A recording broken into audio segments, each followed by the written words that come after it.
বাবা, তোমার শাসনগুলো আজ অনেক মনে পড়ে, অনেক মিস করি।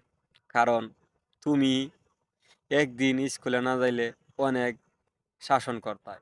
আজ তোমার সেই স্মৃতিগুলো বারবার চোখের সামনে আসে।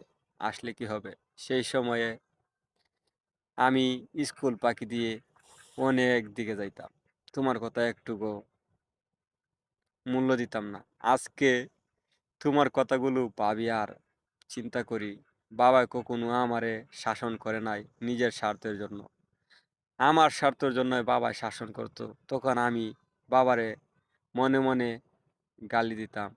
কেন আমার স্কুলে যাওয়ার কথা বলে? আজ বাবার কথাগুলো ভাবলে মনে অনেক কষ্ট তৈরি হয়। কারণ বাবার কথাগুলো একটুকু মানি নাই।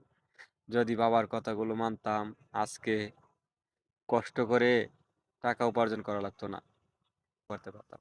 বাবা, তোমারে হাজারো স্যালুট জানাই।